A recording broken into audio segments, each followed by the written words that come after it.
Mani Ratnam's Ponniyin Selvan, all set to release on the 30th of September. A historic classic based on a fiction which was hugely popular, Kalki Krishnamurthy's Ponniyin Selvan, and the women who have dressed up the big characters there.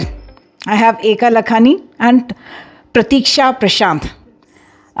Eka, you worked with Mani Ratnam before. In fact, you interned with him in Ravan. And then going back now for such a huge venture. It's a dream come true of sorts. It was a dream at that time to work with him, and a bigger dream right now to work in his dream project. I'm just happy that I could be a part of it, and I hope everybody likes the work. Okay. You had to dress up so many people and all that golden jewelry and a lot of research that went into it. First of all, I would say that it was a great opportunity for us at Kishandas to be associated. The first time we are doing a film together, and to be associated with Mani Ratnam Garu, it was like, again, I don't think we'll say dream come true. I don't think we even dreamt of it. Yes, there were a lot of characters, a lot of detailing, a lot of character specifications, because each character had their own precise characteristics, their nature, and a lot of styling and all went into it, because so we were given a lot of brief from Mani sir himself, and Eka had done a lot of research on it, how she wanted the fabrics to flow, and the jewelry and all had to be made according to like I said, necklaces and earrings is something which we make on a regular basis, but jewelry for the hair for the woman, jewelry for the waist, that it holds the clothes together, still doesn't goes with the clothes, but, holds the clothes in place. So a lot of learning for us as well, and a way to showcase ourselves. How did you start off? This scale is unimaginable. The number of characters itself, the main characters itself, it's an ensemble of big stars. Aishwarya and Trisha, dressing them up, and they are women who are powerful, who are very charismatic, beautiful, and yet face off between them. I think the FaceOff, now that you mentioned, the FaceOff was my favorite part of the film, and styling them for the FaceOff was something that, since I've read it in the book and I've read it in the script, and Mani sir's discussed it, and he always also had like dreamy eyes when he used to talk about it, and all that builds a lot of pressure. So while I was excited about this, there was a lot of pressure that what are we going to do? Two people, people who are at their royal best, with their handmaidens. There is a face-off, there is that much public, what colors to use, both have to look powerful, both have to look beautiful, both have to be adorned head to toe in jewelry, whereas one has to look like they are born in jewelry, one has to, are born in royalty, one has to look like they have acquired this royalty. So there was a lot of confusion that what will we portray, how is Mani sir going to shoot it, what is Ravi sir going to do, what is Sotaka sir's set going to look, how is it all going to come together. Like that day when we saw it happening is when I think whatever we were imagining coming to life, it was for the first, as if we were also mesmerized, oh, this is happening, there are two queens coming in front of each other. I think it was really beautiful. It was a beautiful moment also to see both of them in their signature hairstyles, together at the same time. It was beautiful. What kind of research really went into it? I'll come to the jewelry as well, but dress sense. This is a novel which people in Tamil Nadu, at least, they've all seen it serialized. They have their own imagination about how these women are supposed to look and how that kingdom itself looked, I guess. Therefore, the colors that you must have used. What kind of research went? The research was, honestly, the research that is available to us is from 12th century BC, where this is 10th century.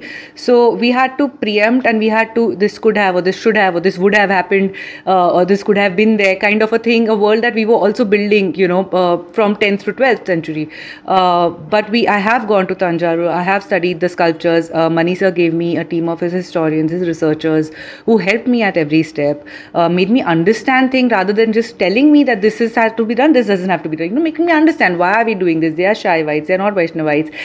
This is what this emblem means. This is how a yali is supposed to be used. So these were terms I was learning, and then the meaning behind the terms. I never knew these existed for me to know the meaning of them. So now I'm understanding the existence of certain things, certain motifs. This motif shows power. This motif shows vulnerability or love.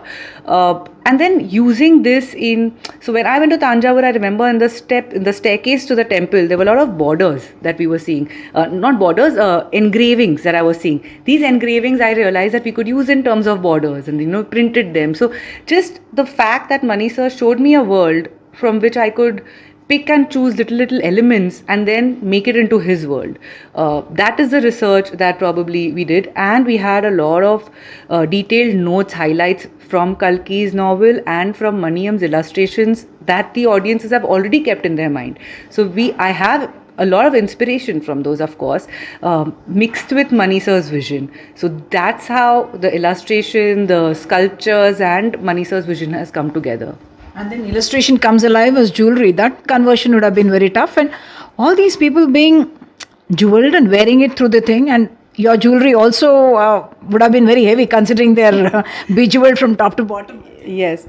Of course, so when the jewelry that is worn in the movie, especially the royal and the hectic scenes, like we would say, where the actresses are adorned from top to toe, from head to toe, especially the hairstyles. I can imagine the amount of weight on their head, with those elaborate hairstyles. And then we didn't want the hair to look plain, so we had to jewel them according to the hairstyles.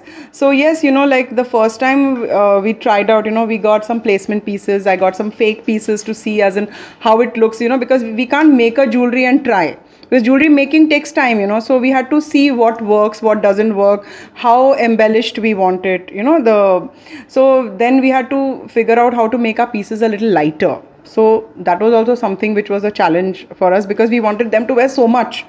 So yeah, so that way, like first time we made a belt, my karigar, he made one like 1 kg belt and he brought, and then my husband said like ye to itna, because we wanted it to be elaborate and he made it so heavy, then like we had to figure out how we would make it less. Of course the jewelry designing is taken care by my husband Prashanth and his brother Nitin, but of course the styling, as in I got into it, and like I'm also somebody who loves jewelry, who loves wearing jewelry. So, and being a dancer, it was not very difficult for me to understand what is needed, for that.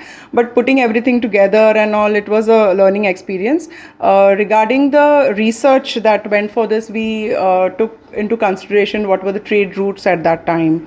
So we know the influences, because there's no documentation. So there's nothing written, like, when we see sculptures, we can see some silhouettes and, we can see that a chain is there through, like passing like this. But what that chain is made of, or what type of stones are used, we don't know.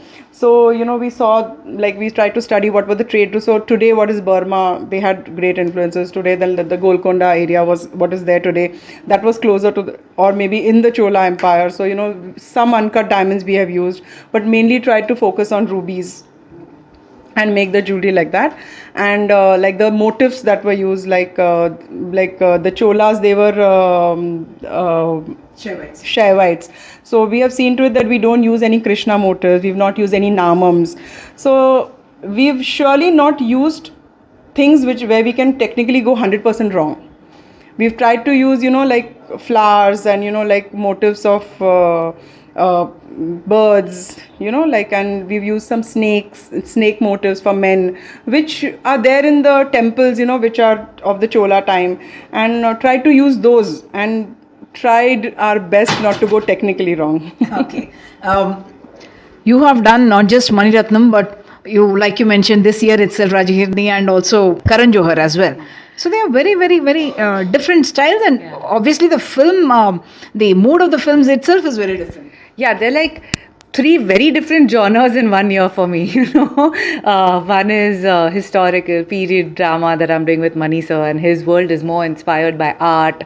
One is Karan Johar, who is it's a love story, and it's today's film, and it has Ranveer and Alia, and I'm doing Ranveer's, and that world is very, very different. It's more today, it's more happening, it's more love, it's more trendy. And one is a Raju Hirani film, which is with Shah Rukh Khan. So again, I wouldn't reveal much about the film because much is not out, but again, that storyline or that look or that visual is very different. So it's been a challenge to be grappling with these different genres, but my team is so good that we're managing everything really well. Just tell me about the scale of what happened in this movie itself and Ponniyin Selvan. the numbers that you're talking about. And was there anything that some colors are a no-no? I mean, in films like that, there used to be a culture, isn't it, where the green is more dominant, red is dominant. So in this film, it wasn't that the color is a no-no because of the color scheme that we are following. It was more for the era that we were showing. Artificial dyes were not there at the time. So we have tried to use a lot of natural dyes, colors that are derived from haldi, kumkum, indigo, colors that we get through the trade route of the time.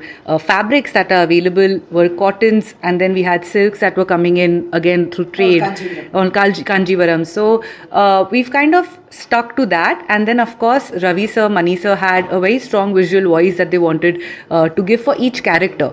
So more than the color school of the film, we've taken color palette of each actors. And the difficult part was, of course, when we have that many actors in one frame, the colors that each character has to play together, whether it is going to look cinematic, it's going to look beautiful or no. That was the bigger challenge. But we do have like signature colors assigned for each actor, for each character, and their lineage, their handmaidens, their ministers, their army. All of them had to follow that color palette. Okay, thank you so much. Fascinating talking to the two of you. So this is really, it can't get bigger than this perhaps. The best names in the industry, whether it is the music, the art direction, or here, those who are dressing up the main leads and everyone else in the film. Looking forward to Ponniyin Selvan with camera person Nagraju, Uma Sudhir, NDTV.